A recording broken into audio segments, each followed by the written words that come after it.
Hello, everybody, and welcome for another episode of the webinar series, Data Analytics and AI. We will actually, I need to warn you a little bit before we start. We might talk a little bit of Dinglish today because we have an English-speaking speaker. And the webinar series started in German and is basically in German. So we will be mixed, and this will be also okay for your questions. So you can choose whatever language is best for you.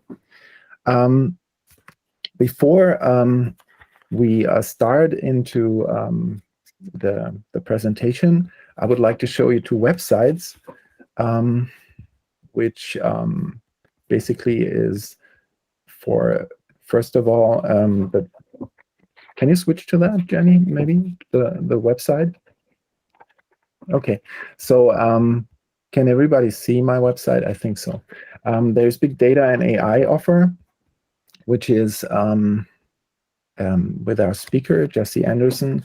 It's a special offer for companies and interested companies, small size, big size, medium size, you decide, to have a session with him and get an introduction to use cases and kind of like an expert session where you can learn about it. Also on this website, and I think you'll find the link in your chat, there is an offer where you can register for a book and get it basically for free to get you onto the topic. In addition to that, let me show you. Here you can see Jesse Anderson already. Also Marlin Watling is included in this offer, and Paul Herwart, who's at the Google Cloud Platform team at Cybert Media. They're hosting this webinar series, and also Julian Felix Rost, who's a cloud solution architect. This all is part of a series, like I said, and I'll show you that link too. Just a second. So here we go. So, like I said, it's part of data analytics and AI, datengetriebene Unternehmenssteuerung in Zeiten disruptiver Veränderung. It's an important topic for many, many companies. Everybody's talking about it. Yeah, but knowledge is not everywhere, of course, because it's a very complex topic, which actually takes a lot of stages to get there, to be a real data-driven company. In this series, we already had 3 webinars. As you can see, Sascha Dittmann from Google, Data Mesh in the Google Cloud, and also Marlin Watling, Managewissen für Data-Driven Companies. And 2 guys from our own company at Cybert Media, Armin Meyer and Dr. Kai Rödinger, who spoke basically about the introduction, how Cybert Media started their journey into the data-driven company. Yeah. And today we'll have Jesse Anderson, but it will continue. So you'll have the chance to dive deeper next month with Mario Truss. He's introducing into data science and analytics and AI in general. And then we'll have Marlin Watling again. So yeah, but back to today. After the presentation we'll have, like in a minute, you will be able to ask some questions. You can collect them already during the presentation inside the Google chat. Please feel free to post whatever is of interest for you. And then Jesse and I will jump to the other chat because we're in a production link right now, and we will join the conversation, and you can get some answers. And yeah, we're really looking forward to it. So now for Jesse Anderson. He's mentoring companies on their way to becoming a data-driven company. So he's a data engineer and creative engineer and a managing director at Big Data Institute.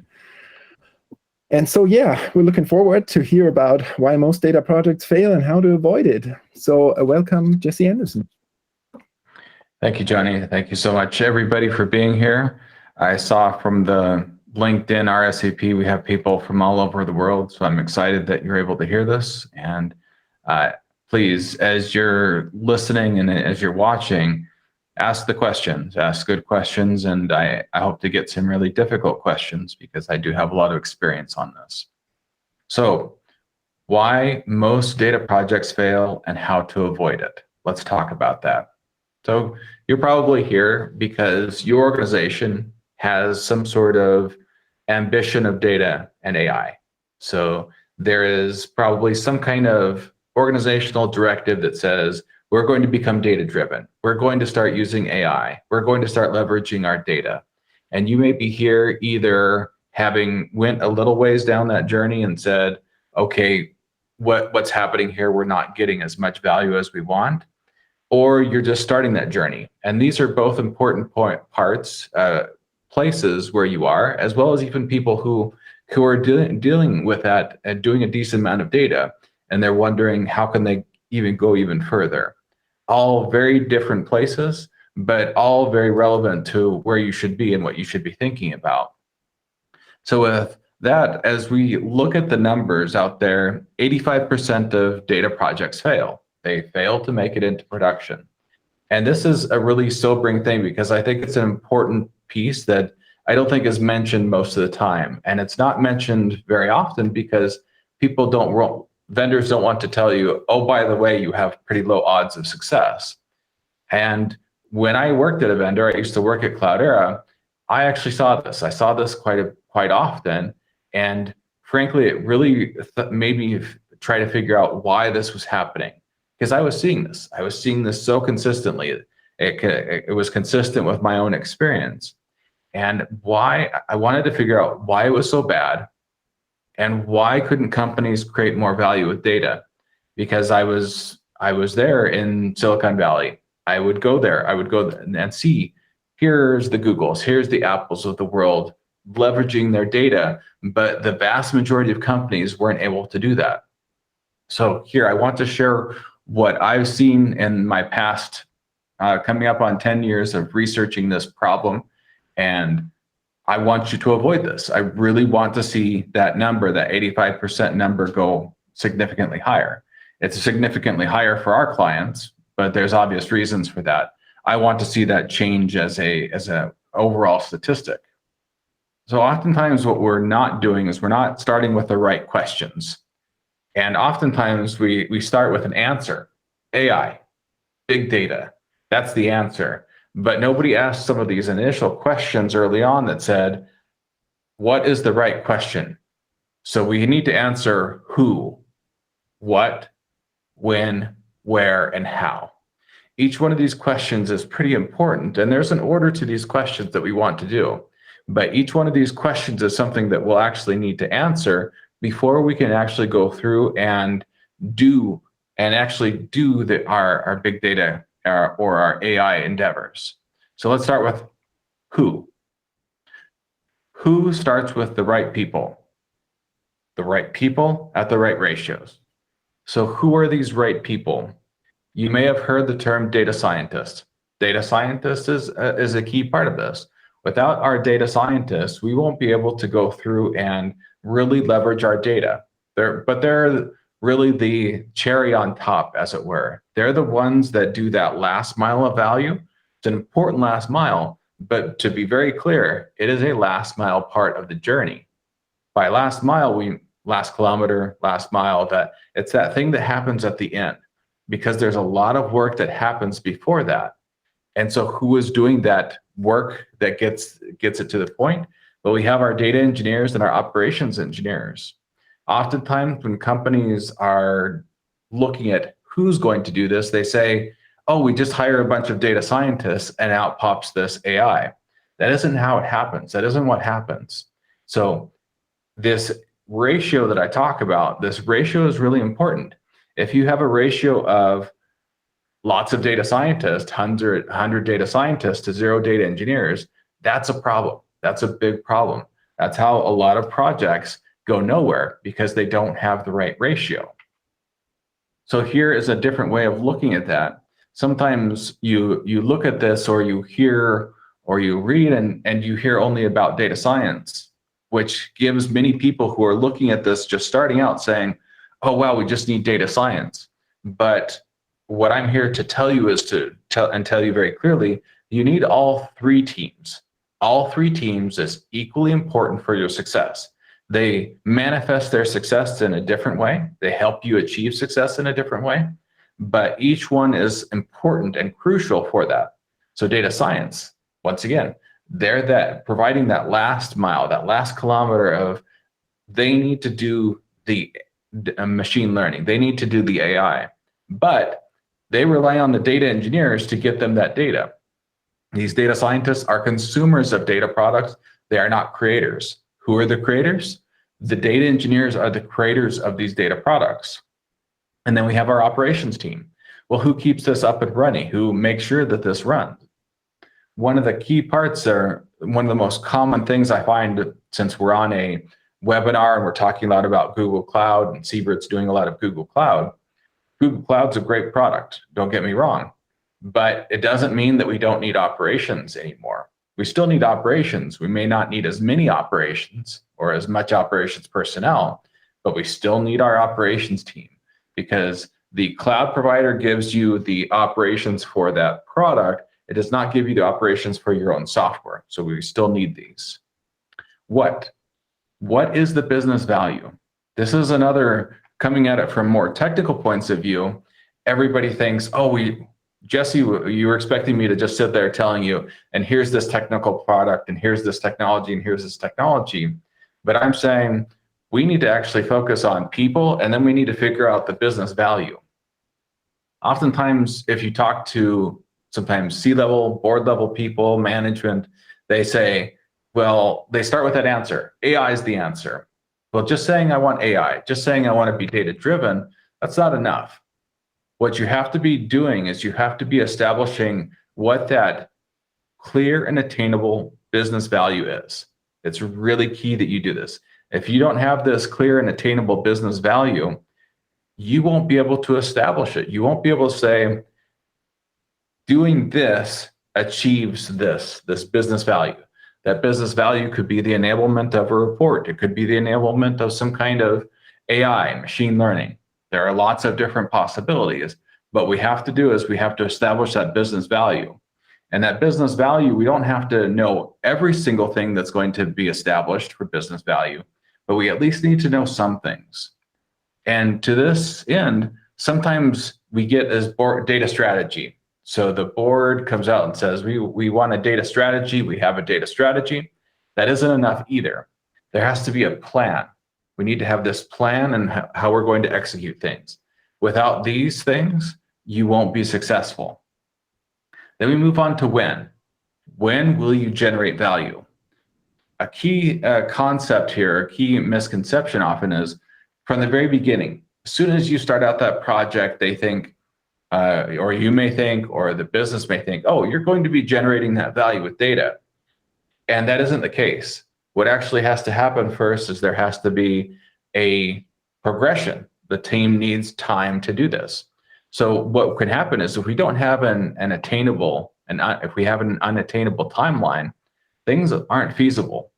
And so if we just say, well, you can have it when it's ready, that could be 3 years out, 4 years out. That's a non-starter too. Saying it's going to be ready on day one, likewise a non-starter. So this when will be this business value be generated is a key question to answer, and not just answer, but have been broadcasted out and said, we think that we're going to do X, Y, and Z by a certain time, 6 months out, a year out, something like that.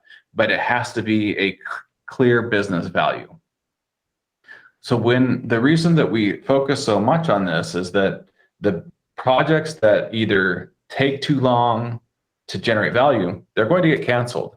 Although I've seen this many times, companies will say, well, you have a year to do this, or the CEO has said we have 10 years to do this.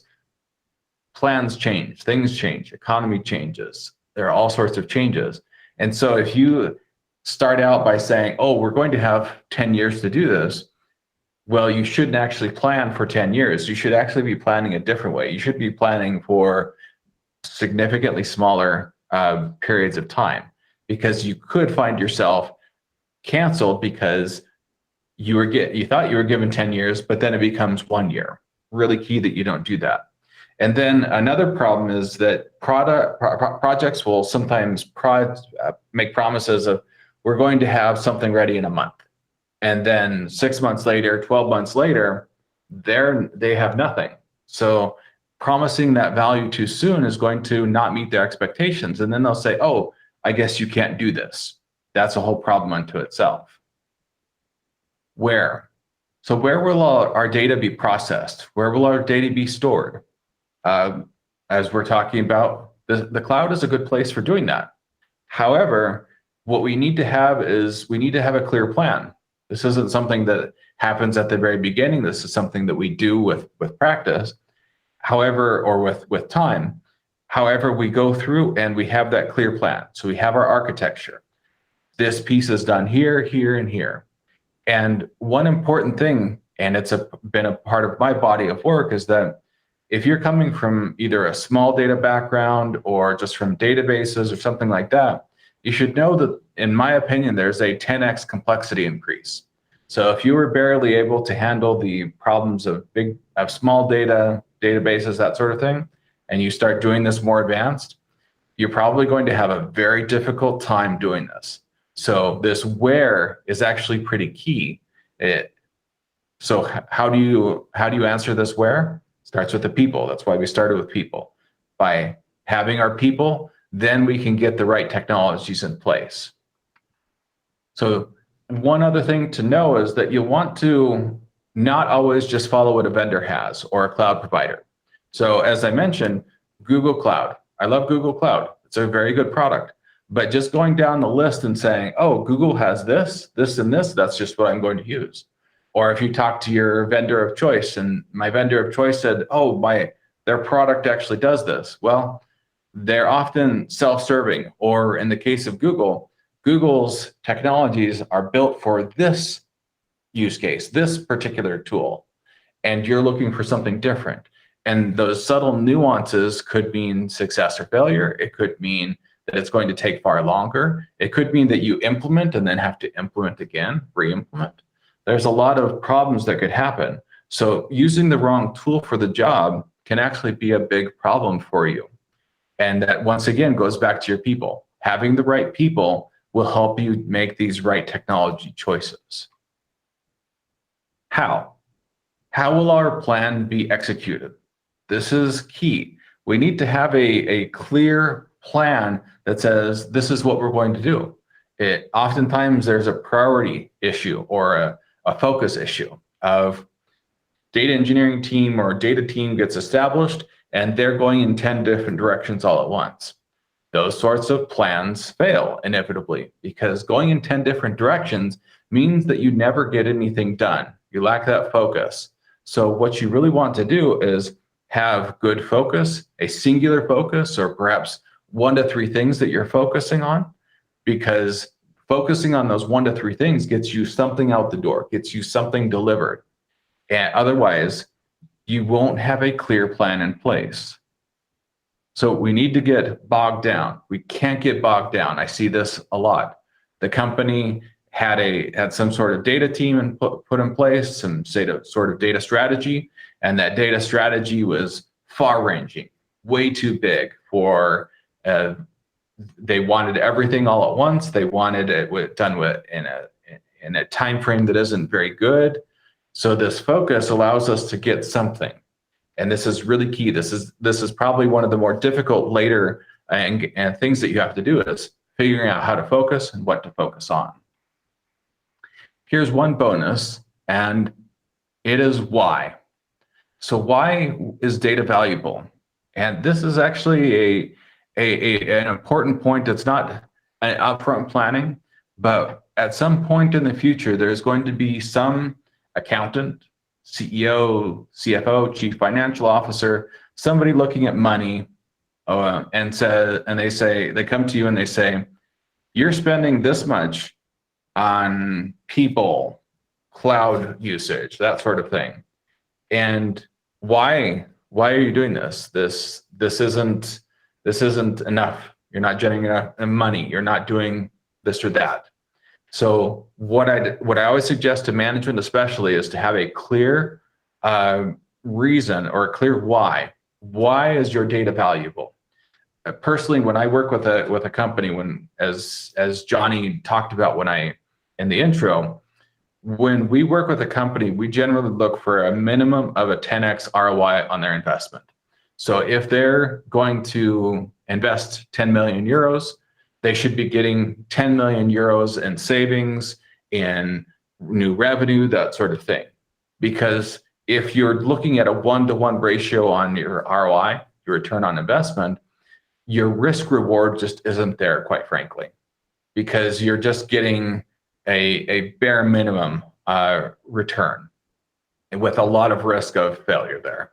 So that risk reward is really important. So if we can have that answer already done and that why of the data being valuable, we can turn around and we can say, oh, we've already went through that. The data is valuable for these reasons, and here is our ROI. So how do we start? We start by answering these questions. First, answer these questions and then go on to execution. Don't start executing and then say, oh, we're having problems, and then have to fix it. It's really important that if you're starting this journey, answer those questions. If you've already started your journey and you're hitting problems, these questions may actually remind you of something, and you may be reminded and say, oh, that actually is something that we missed, and that may be part of our problem. So a really key part here is that your gaps usually aren't technical. There will be definitely gaps in technology that you need some technology in place, but more than likely, you're going to have your gaps in people more than anything.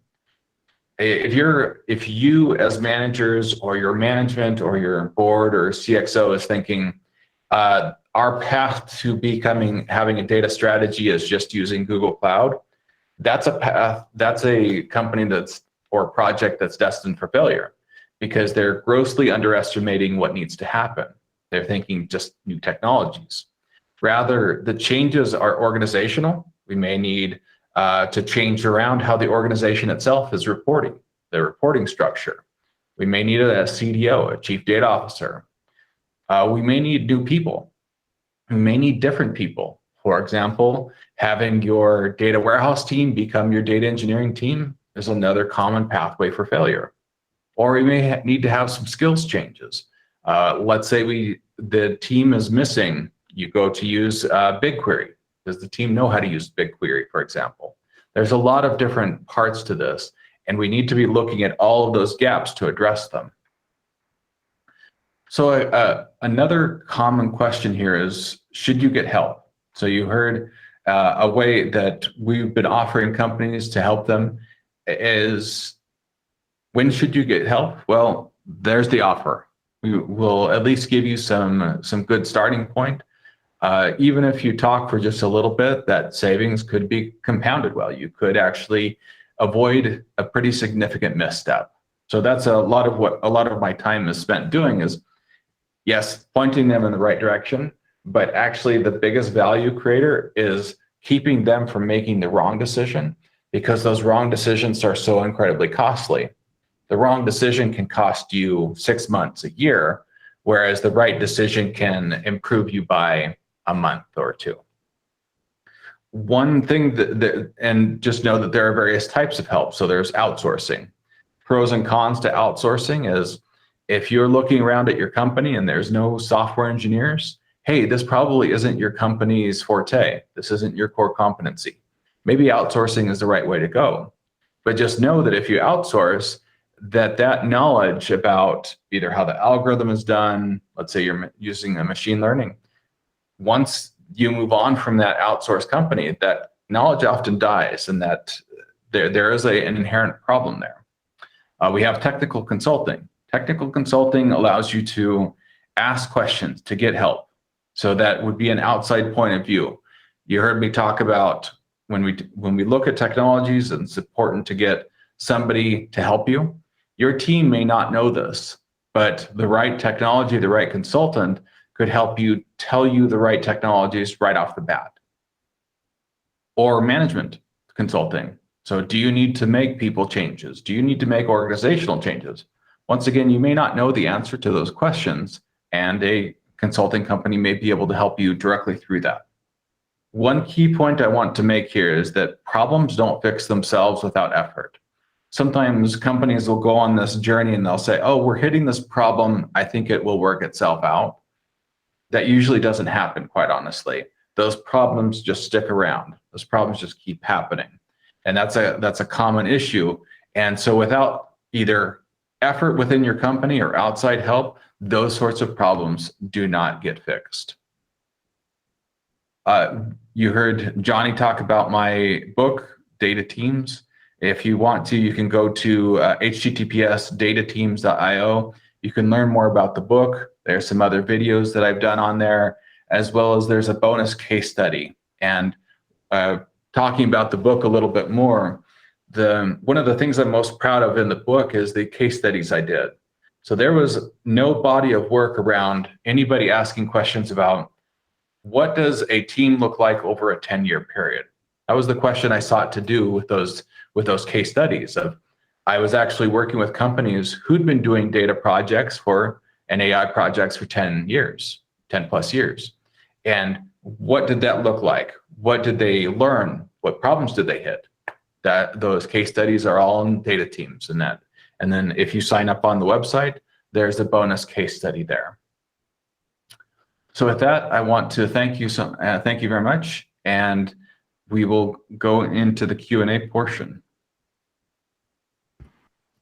Yeah, thank you, Jesse, for the nice presentation. And for everyone, you can still add your questions, but you'll also have the chance for an audio question if you like. We'll just change meetings now, so we'll meet you in a minute. Thank you very much.